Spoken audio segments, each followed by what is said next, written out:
You're listening to the Today's Wills and Probate podcast, one of the leading sources of information for the wills and probate sector. Don't forget to subscribe and sign up to our free newsletter at todayswillsandprobate.co.uk and follow us on LinkedIn and Twitter.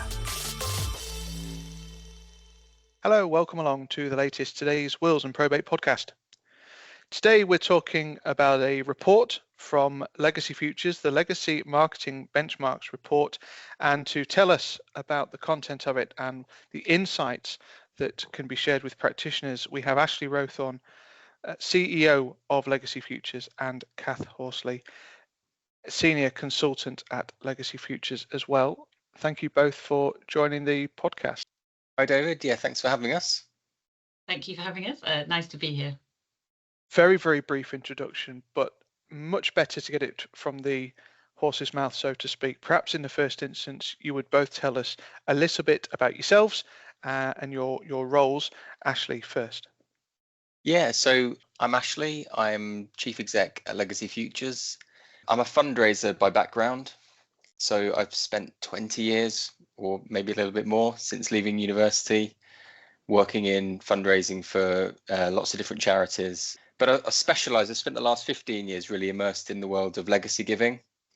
And I'm really passionate about the transformative impact that those legacy gifts can have on the charities that get them, but also on the donor, on the people that leave them as well. So it's a fascinating world to be involved in. The more kind of you get involved, you realise you learn more every day, and it's an exciting sector to work in. I would absolutely second that on the basis that we run an online news publication for this community as well. Kath. Hi, I'm Kath. I am a management consultant by sort of trade and have been working in the legacy sector for about 8 years. I guess my passion is using data to create insights and help, whether it be charities or non-charities, make better decisions. At Legacy Futures, I do lots of things with data and so do lots of projects involving benchmarking and research and forecasting. Great introductions. Thank you both. Ashley, in the first instance, tell us about what Legacy Futures is. You've told us about yourself and your passions, but what does Legacy Futures do? What is it? Yeah, so Legacy Futures, we're actually the coming together of 3 different specialist consultancies that were all working in the field of legacy giving, and we came together to create a new group.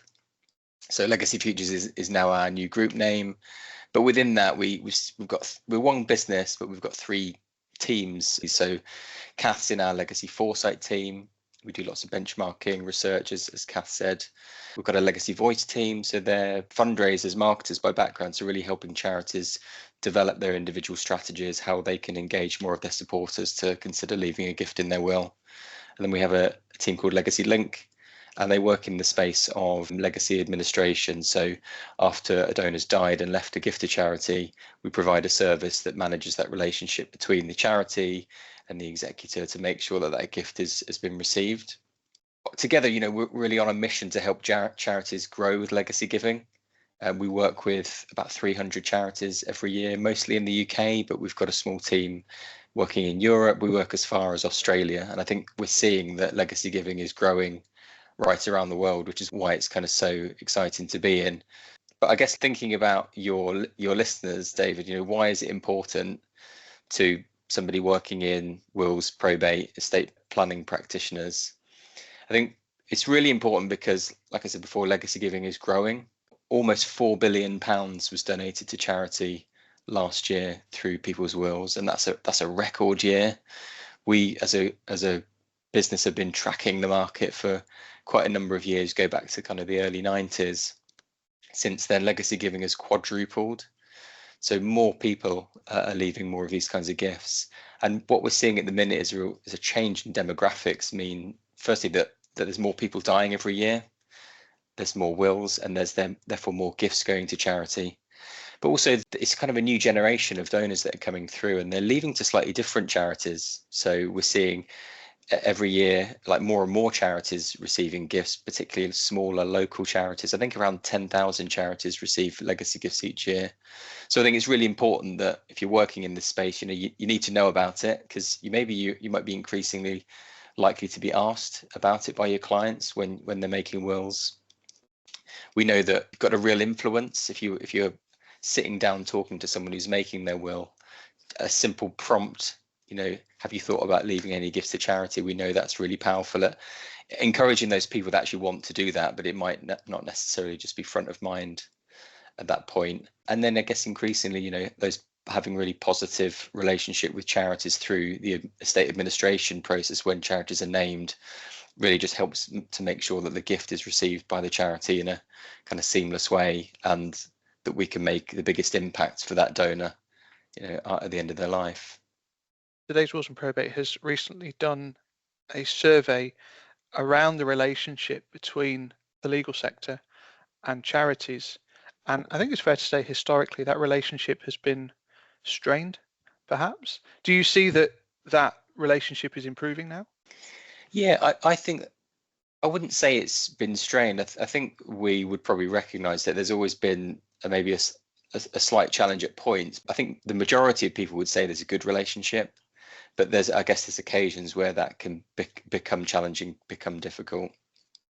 We think maybe part of the issue could be that as you're getting more and more and more charities receiving gifts, they maybe for the first time, who they may not have had that prior experience, that may be causing a little bit of challenge. Maybe sometimes when communication isn't established really early, and that can make things difficult. So I think it's definitely getting better, but there's always room to improve that. But I think broadly we'd hope that on the whole, that for the vast majority, that there is a really positive relationship there between charities and people working in the probate sector. I think the output was absolutely that communication is critical and key. And the other point that you've touched on there about whether it's training of legacy managers or whether it's just a greater skill set within those teams, that feels really important as well. And it's something that no doubt the research that you have conducted starts to have a look into as well, Kath. I know we talked at the top about this legacy marketing benchmark report. Tell us about the origins of that. Ashley's mentioned it goes back quite a way, and you've got quite a lot of data to look at. We do. My favourite sort of project. Yeah. So I mean, as Ashley said, we're really at a sort of window of opportunity at the moment in the legacy market. There's about to be a huge increase in the number of deaths, and with that, the number of bequests. And for charities to make the most of that as a sector overall, but also as an individual charity, investment in legacy marketing is required. But historically, legacy marketing has been very, very, very underinvested in, almost invisible to most people, sort of certainly 10, 20 years ago. Now that is changing, but it is still underinvested in. And there are reasons for that. There are good reasons for that. One of the reasons is that legacy marketing inevitably means talking about death, which a lot of people feel very uncomfortable about. That's often a hard sort of thing to talk about.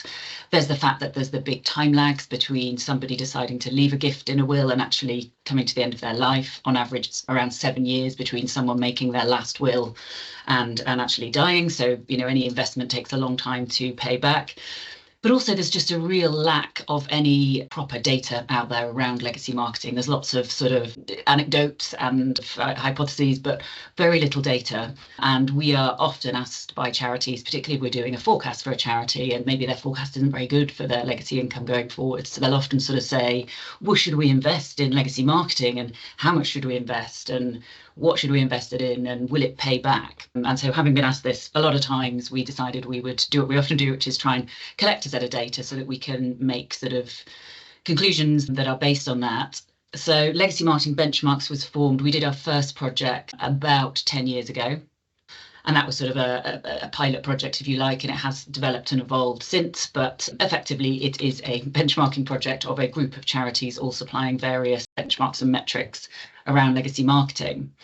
And I guess we had sort of three main aims when we started this, and we went out to charities to sort of say, do you want to join into this project? This is what we're hoping to achieve.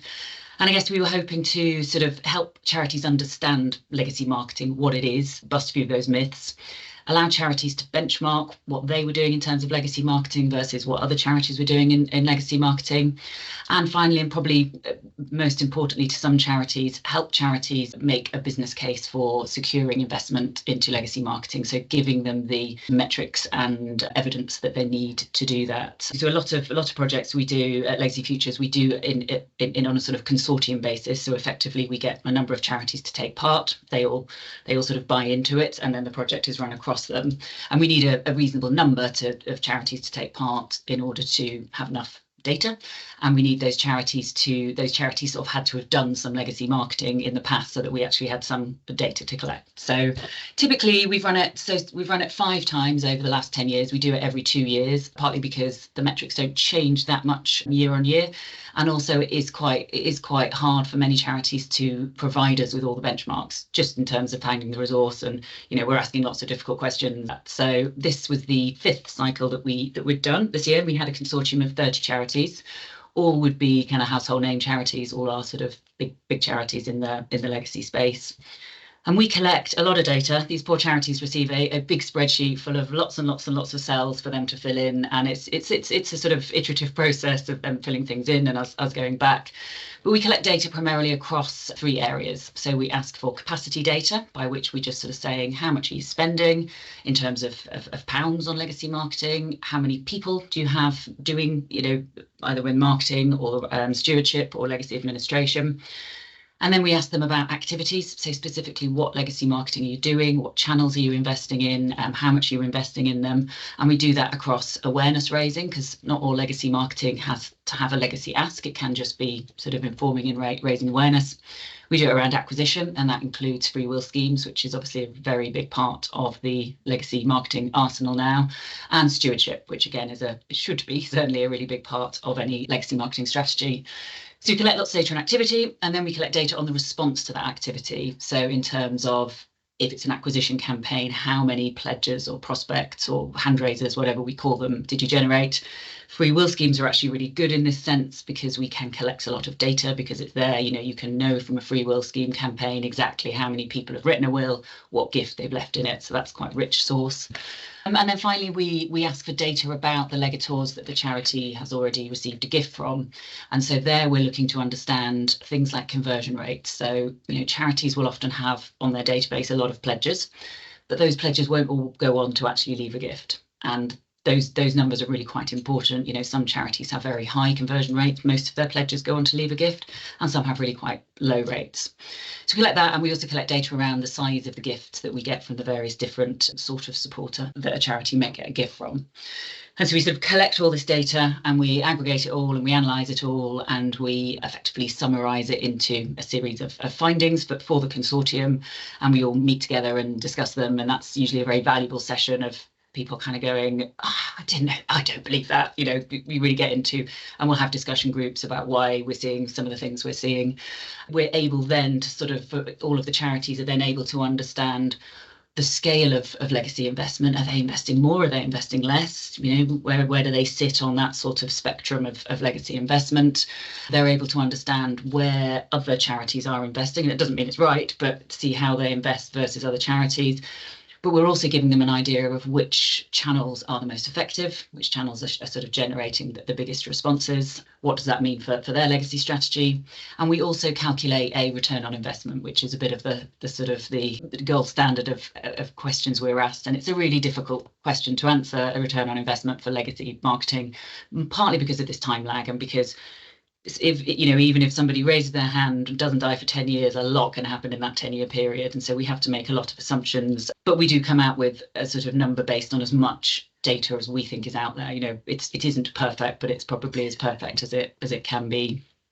I'm going to ask you to tell us some of the results in just a second, but this might be a stupid question, and apologies if so, but is there a moral dilemma and even a practical dilemma within charities to spend on marketing when they are, they're a charity? They should be collecting monies for their causes.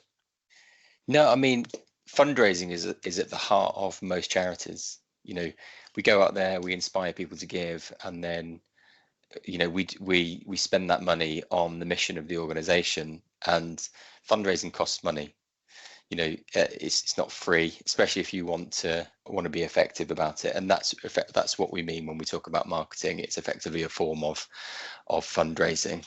Charities have to think really carefully about how they fundraise. They absolutely should be thinking, are we spending it in the right ways? Are the results we're getting as effective as they can be? And that's kind of the spirit and the heart of what we're trying to do with this benchmarking program is, we can help them optimize their spend in certain areas, because we know actually this channel is probably more effective, or that charity over there is getting maybe better results than you are. So I think we need to take care about thinking there's a moral or an ethical thing. Actually, we have to do, if we don't do this, charities don't raise money, they're not able to achieve their mission, which is what they're all about effectively.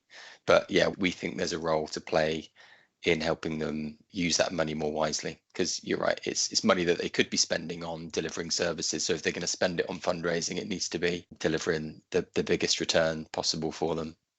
Tell us about what the findings are then. What does this benchmarking report tell us about marketing and this legacy space? Because as you say, we're about to hit the great wealth transfer. We've done a podcast on that, so listeners can go back and have a listen to that one. But that presents a massive opportunity, as you alluded to, for this sector. Yes, it is, which is exciting. And I guess the first headline from this research is a positive headline, in that legacy marketing investment has grown since we last did this research 2 years ago. But, and it's quite a big but, it is still really quite small. To sort of put it into context so we can compare across charities, we look at legacy marketing investment as a proportion of total fundraising spend, if you like. So how does it compare? And 2 years ago, legacy marketing spend was 3.7% of total fundraising spend, and the most recent cycle it had gone up to 6.2%. So as an increase, that's really significant. It's not quite doubled, but it's in that sort of ballpark. But 6.2% of fundraising spend is still a quite small proportion. And to put that into perspective, for the charities in this consortium, which, as I said, are quite big legacy charities, legacy is a big part of their income, hence they sort of are taking part. For those charities, legacy income made up 42% of fundraised income. So legacy income is making up 42%, but they're only spending 6.2% on it. So there's a real mismatch between what is invested in legacy marketing and the importance of legacy income to charities. And there are good reasons for that, as I was saying earlier, things like the time lags and proving that return on investment. And to Ashley's point earlier about, when charities do invest in fundraising, they need to ensure that it is going to be, going to pay back and going to be fair. And that's one of the reasons that legacy marketing isn't that historically been that popular, because it's hard to justify it. But we think, we know that charities are never going to invest 40% of their fundraised income spend in legacies, but there's probably still quite a lot of headroom in that. But generally a good news story, and I think it's one that we are probably not surprised about, because as hopefully anybody, but certainly people who work in the legacy sector, you're aware of, or I'm certainly aware of, more legacy adverts as I'm listening to the radio or looking through the paper, whatever it is. There is just more noise out there, so it's not necessarily surprising. But what it does mean is that for charities, it is becoming a busier, noisier space. Charities are having to, compete against it to be heard above that noise. So charities do need to think about their legacy strategy. And historically, charities 20 years ago could probably rely, if you're a big brand charity, you'll get legacy income because you're a big household name, and that's just sort of how it works. And that's becoming less the norm, and actually you need to sort of making that noise to ensure that your charity is still up there. So that was sort of our sort of main headline. That was a really good news story. In terms of how charities are spending their money, the vast majority is on acquisition, which is probably not surprising. So 88% of all spend is on acquisition, and then a large chunk of that is free will schemes. So free will schemes, when we started doing this 10 years ago, they existed, but not that many charities did it. Now every single charity in our consortium has a free will scheme offer, and for some charities it's their only acquisition activity. So every piece of acquisition activity will push people through a free will scheme. Some charities it's a bit of a mix, but it's a very big part of it. And most of the acquisition spend is also cold marketing, so things like radio or TV or inserts or social media, and very little relatively is warm marketing. And that's a very big shift from what we used to see. So again, 10 years ago, the vast majority of legacy marketing was warm. So to people a charity knows on their database. And that was very effective. And it also meant that for a lot of us, we would never have known it was going on unless you were one of those people. But with the advent of GDPR restrictions, charities have a very limited pool of people they can actually talk to. So cold marketing has very much become the sort of the gold standard, I suppose. And digital marketing has also become, digital cold marketing has become a really big part of a charity's strategy. The sort of the final finding was our kind of putting things together in terms of what's it worth, I suppose. And when we're doing that, we're effectively making lots of assumptions along a chain in terms of, how much a charity's spending, what does that generate in terms of pledges and prospects, what proportion of those will actually go on to leave you a gift, how much will that gift actually be worth, and then what's the sort of cost of waiting for that gift to arrive, because it's not going to arrive in the next year, it'll be years down the road. And so lots of assumptions, but we estimate that the return on investment is around 15. So for every pound you spend, you should see £15 back in time, which is a really, really, you compare that to other forms of fundraising, a really, really good investment, and hopefully really helps charities make that case that this is a good, strong investment. It's a bit of a leap of faith with legacy marketing because you don't see that return immediately. And just to sort of finish that point, do you have any data around what the average value of a legacy is, what the draws of leaving legacies are? I mean, thinking about takeaways for practitioners, particularly on this report, there are tax benefits as well, aren't there, that we need to be thinking about? Yes, there are the sort of the threshold or baseline gifts, I think they are called, although as from our research that we've done historically, that makes up quite a small proportion of gifts that are actually received. In terms of sizes of gifts, they are very large. So the average legacy gift, putting them all together, is around £28,000, which for most people is far more than they'll have given in their lifetime. So they really are big. But, gifts are only left by a very small proportion of the population. Only, I'm going to get the number on now, 6% or 13%. Ashley, one of those? Yeah, it's about, I think it's just under 7% of deaths result in a gift. But not every death leads to a will at probate. So if you were looking at a proportion of wills that go through probate, it's nearer, I think, around about 15% or so, a minority. And I think as we've looked at that over time, if you went back kind of 20 years ago, those numbers were lower. So there does seem to be a general story of, and I think, increasing likelihood that people are going to make a will in the first place, and then more likely that they might leave a gift in that will. And then the values of those wills, estates, have also been significantly growing. House prices we're all very aware of that kind of dynamic. So just at the end of life, people's estates tend to be worth more, and I think that's driving potentially these large gifts that we can see. And have you been able to understand what the impact of free will schemes is, or have you been able to assign any value to them for a charity? Certainly a lot of wills have been made using free will schemes, that's for certain. Not many charities have been doing it long enough to start to see those free wills actually turning into legacies. Some have, sure. But it's a handful. It's sort of not enough to make massive conclusions. We try and value free will schemes, which is quite a difficult thing to do because we know lots of things about them. For example, we know that they're more likely to be pecuniary gifts, which are smaller, and they're more likely to be quite small pecuniary gifts, which all doesn't sound very, very positive. But the ones that are residual, we don't really know the size of that gift until the person dies, and it only takes one residual gift of 500,000 and your free will scheme is incredibly profitable and worth doing. So there's a few outstanding questions in terms of the values of them, but I think what we would definitely say is every charity now has a free will scheme offer, and some people will go free will scheme shopping if they're about to write a will. So you kind of got to be in it, as a charity, it needs to be part of your offer. I think the other interesting thing that goes on around the free will schemes is the move now towards online wills. They're a bit untested as well, and some people, this is not us, but some people could have concerns about the validity of those wills when they come out. And certainly I don't think it's being seen yet, but I think it will be interesting when those online free wills turn into legacies and how that turns out. I think what we do see is that from the kind of relatively limited data, I'd say that we've had access to, that people that are taking part in charity free will schemes tend to be generally younger. So typically it might be somebody who's making a first will there's a very long time period before that gift ever might come to the charity. But I think a positive part of that is we feel that it could be, it's making that charitable giving a normal thing. So first, I'm making that, I'm use this charity's offer, and I might leave them a gift in return for that, maybe a relatively small gift, probably the perceived value of that will. But if it establishes that, behavior, that when I make my will, I'm also thinking about charity, maybe that might lead to a lifetime of behavior, so that when they make their next will and their final will, there is still that gift to there. And that's going to take us quite a long time if we see that. I think the other thing that we really see is that consumers typically, that they really do look to charities to say, well, okay, who should I make my will through? They're leaning on them through the different partnerships and things they've got in place. And I think that's a real positive benefit for consumers to say, okay, well, I've never done this before, I'm not quite sure.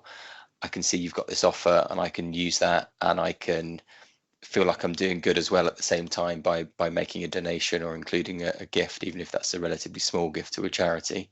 So I think there are lots of positive consumer benefits, and we're actually just in the middle of another research project at the moment. Every year we're researching in different areas, and we're really looking at online wills specifically from a consumer perspective and the role that charities have to play in that. We can't tell you about any of the outcomes of it yet, because we're literally still in the middle of it. But I think that one of the key things, like we see from the legacy marketing benchmarks, is I think charities have an increasingly important role to play in helping people access will making opportunities, and consumers increasingly look to charity as part of that. So charities have got a real voice in helping to frame and shape the sector, and what kinds of, especially we've got these new providers coming along, new technologies coming along. Actually, charities have got a real influence in making sure that they are, I guess, as good as they can be for the consumers that are going to be using them. How interesting to think that a consumer might look to a charity as opposed to immediately thinking, I need a solicitor when I come to write my will. I think they still would think that, but it's like, well, which one should I use? And because of the prevalence of things like free will schemes, and you go into Money Supermarket and there's always lots of chat, and they'll always say, well, it's will aids coming up, or that there are the opportunities to use this. So I think consumers increasingly understand that charities are involved in that space. We are fast running out of time on the discussion. It's been really interesting to hear about the research that you've done. Very excited to hear about the online will writing research, a really interesting area of development in this sector. But you've also got some further research to give gifts in wills fundraisers the tools to implement a high value legacy strategy. I'm reading. So you'll have to explain in words of one syllable what that means, Ashley. Yeah, well, like Kath said, legacy gifts by definition are big. They're high value, but some gifts are really big, and I think that's a trend that we're increasingly see. So 1 in 50 legacy gifts are what we would define as high value, so they're over £250,000 to charity. Increasingly, you'll see in the news reports of people who are leaving really, really significant gifts to charity. So recently, Paul O'Grady, he left millions of pounds to charity. And so while just 2% of legacy gifts are what we would define as high value, they bring in 30% of all income. So these big gifts are really important to charity. And I think what we're seeing is a rise in people who've got significant wealth thinking about, actually, I want to make an impact after I've gone. I want to leave potentially quite a significant size of gift to a charity or a cause that's been important in my life, because I want to leave a lasting impact after I've gone. And so I think as it's a trend that we're seeing, but I think fundraisers maybe don't necessarily know what to do about that. How should I approach that? How can I build relationships with maybe these people? How can I work with maybe wealth advisors, financial advisors, in kind of who are going to be involved in having those kinds of conversations? So it's a relatively new area of research for us. We've never done any research in this space. I think lots of the charities that are taking part are doing that because maybe they've been lucky enough to get one of those big gifts, or they see them coming through and actually they're saying, yeah, maybe we want to build on the kind of traditional fundraising techniques that we've been using, but more thinking about how can we build relationships with these high net worth individuals and maybe inspire more of them to leave a proportion of their wealth. Because we know wealth, particularly that the richest are getting richer, and there's an opportunity to get hold of some of that and really do some incredible stuff for, advancing, whether it might be cancer research or the health causes, or protecting, say, the environment, climate change. Charities have a really important role in delivering a lot of that stuff. So if we can inspire a bit more of that wealth to come their way, that'd be a really good thing. Your passion for this topic shines through, and we've just been saying we could talk about this for the rest of the day if we're not too careful, but we are out of time for this particular podcast. It's been fantastic to have you both on, and I'm very, very grateful for you sharing the results of the report as well. So thank you very much indeed to you, Kath. Thank you, David, and thank you for having us. Thank you, Ashley. Yeah, thanks for having us, David. Particularly working with charities, what we're really keen is, to really strengthen the relationships between charity and those working in, the will writing sector or the probate sector. And we know that, by working more closely together, that's only going to be a good thing. It makes each other's lives better. It makes it easier to facilitate those gifts, either when people are making wills or, through the probate process. So, I guess I'd just encourage more of that. Reach out, let's connect with each other, legacy managers, estate practitioners, and hopefully we can work together much more positively in the future. Well, there's a massive opportunity, as you say, with what's coming down the track. So even more important to be working more collaboratively. The Today's Wills and Probate podcast is available on your preferred podcast provider. It's also available on today's willsandprobate.co.uk. My thanks to Ashley and also to Kath. Thank you as ever for listening, and we'll see you again soon. You're listening to the Today's Wills and Probate podcast, one of the leading sources of information for the wills and probate sector. Don't forget to subscribe and sign up to our free newsletter at todayswillsandprobate.co.uk and follow us on LinkedIn and Twitter.